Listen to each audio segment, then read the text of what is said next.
The most hilarious ringtone ever. Just text PIG. Got him fat! Got him fat! We have a press that just gives him a free pass. The boys were caught after setting the homeless man on fire. Did you poop in my food? What? You Hello, welcome to What the Flick. We're talking about the latest from indie auteur Bobcat Goldthwait. It sounds like it would not make any sense, all those words together, but he actually kinda is. He's a, I don't know about prolific, but he's an indie filmmaker now. Yeah, he has a voice. I'm Christy, this is Alonso. Matt has not seen God Bless America. Right, so you can call me Ben Mankiewicz today. You are Ben Mankiewicz. Ben is still gallivanting about Europe, by the way. He'll be here eventually. Not even a postcard, mind you. I've gotten nothing. I want chocolate. Bastard. Ben, what the fuck? Please tell us about the latest from Bobcat Goldthwait. Okay, so it stars Joel Murray, brother of Bill, and star of, was it Moving Violations? Well, one of those 80s comedies. Anyway, he plays a guy who's been fired from his job and diagnosed with a brain tumor, and so he decides that he is so sick of the banality of pop culture that he's going to go on a killing spree that involves reality TV and other irritants. A tumor this size is very dangerous. Do you have any family? Oh, gotta take this. My name is Chloe. I live in Virginia Beach, and everyone loves me because I'm so pretty. I wanted an Escalade! This is the biggest day of my life and you're up, Dad! Hey, creepy. Isn't the schoolgirl thing a little played out? Don't move and don't make a sound. If you want the car, just take it. My parents got me the wrong one anyways. Yeah, that's a fucking tragedy. Did you just kill Chloe? Awesome. That was a fantastic start, but you know who else really rips my cock off? The Kardashians. People who use rock star as an adjective. Women who call their tits the girls. Anyone who wears crystals. You're aiming at the bear, right? This is the best day ever!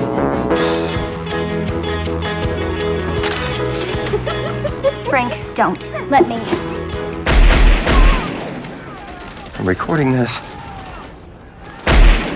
Thanks for turning off your cell phone. So I can tell just by the way you described that I like this movie a lot better than you did. Yeah. So why did you hate it? Well, it's funny.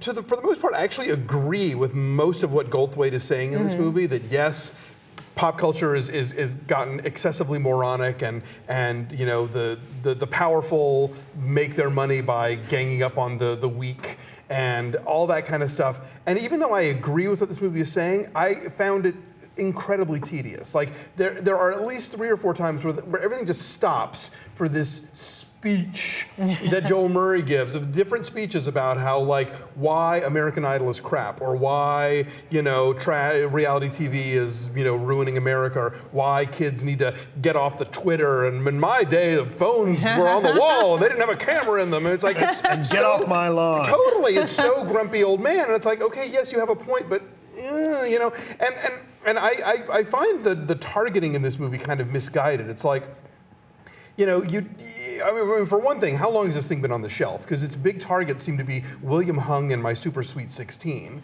and then also the fact that, like, you know, they one of the people that he and his eventual teenage sidekick gunned down are, you know, is this sort of like Bill O'Reilly, you know, a Glenn Beck kind of commentator, and it's kind of like, guys like that are more the symptom than the problem. I mean, like My Super Sweet 16 isn't the person you should be shooting. You should be shooting the guy at Viacom who greenlit that show, you know. It's the producers that Yeah, you know. But shooting the bitchy, bratty 16-year-old girl is more satisfying. Yeah, I mean, obviously it's, you know, it is cathartic, I'll give you that, but it's just not all that funny. And I don't know, I mean, I just, it's like, I remember that John Cusack movie a few years back, War Inc., you know, yeah. which was all about, like, how you know, the future of the military, and how you know we've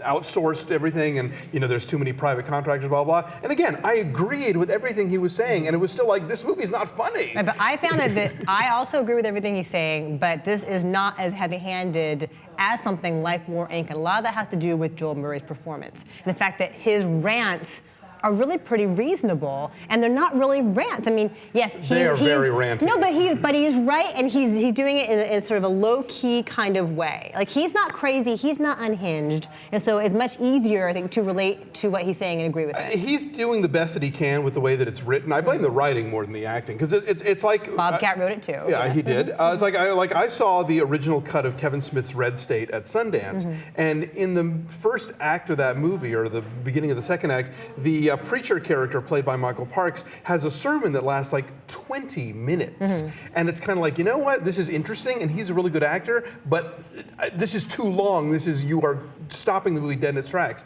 And every time Joel Murray goes off on one of these sermons, everything stops, and you are watching a guy deliver the gospel of God, Bobcat Goldthwait, and it's not incorporated into a movie anymore. It's just, let's stop and I'm going to pontificate for a while. So it's like this movie wants to be this sort of edgy satire, but it just winds up being this really scoldy Jeremiah, and it just wasn't fun to watch. What is fun to watch is the whole sequence in the beginning where he's just lost his job and he hates his neighbors, he's getting drunk by himself on the couch and he's flipping channels. Yes. And the shows that Bobcat Goldthwait comes up with are really, really funny because they're dead on. Yes. They're not over the top parodies of bad reality TV, because they don't have to be, because the shows are already ridiculous as it is. I mean, like, he takes Bad Girls Club and maybe like just inches it a little bit further. Like, I don't think on that show you would see somebody throw a used tampon at somebody else. but it's not outside of the realm of possibility. Right. No, you're right. Not yet. Exactly. That part at the beginning is pretty clever, and that part lasts like 3 minutes.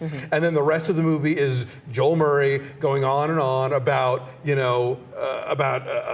how the kids on American Idol, have good pitch, but they don't have talent, and about how, we didn't tweet in my day, and blah, blah, blah, blah, blah, blah, blah. It is funny, and it is dead on in a lot of ways, and I admire the daring of it. I admire the daring that, and this is not a spoiler, I admire the daring that the first person he kills is a 16-year-old girl. Like, that's ballsy.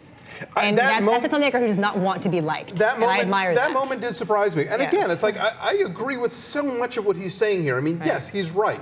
There's a lot of the issues that he brings up, he is dead on, and he's totally right. And if he had written a witty 1,000-word op-ed piece about it for somebody, I'd be like, yes, right on, Bobcat, you're totally nailing it. But this movie just is endless, and it's just all these I'm going to tell you now all the things that I think, rather than showing it to you in some cinematically interesting way. Yeah, I had more fun than you, and I admire the voice he is establishing for himself between this and Shakes the Clown, and I like World's Greatest Dad. I like World's Greatest Dad. The same deal. I like the idea behind it. I thought the execution was bad. I like Sleeping Dogs Lie, and I like Shakes the Clown, and I encourage Goldthwait to keep going as a filmmaker, but these last couple ones have not worked for me. All right, so your number is insanely low. Let's give Alonso's number. I gave it a 2 because I was. You're a hater.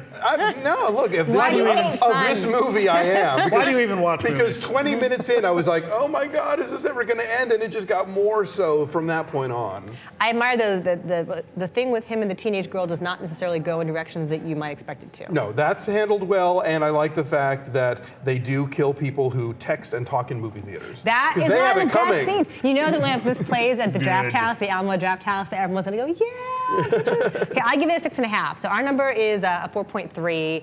I believe it's somewhere higher than that in Tomato 70%. World. Yeah. Really? Everyone else most likes of the critics like it. Everyone else likes This movie made me feel defensive towards Diablo Cody, and I can't forgive that. But I love the fact that he calls her out by name. That's ballsy also. Yeah, I know, but again, it's like, that's kind of low-hanging fruit. She's very easy to make fun of, and a lot of the targets in this movie seem like they've been done elsewhere and smarter, and more cleverly.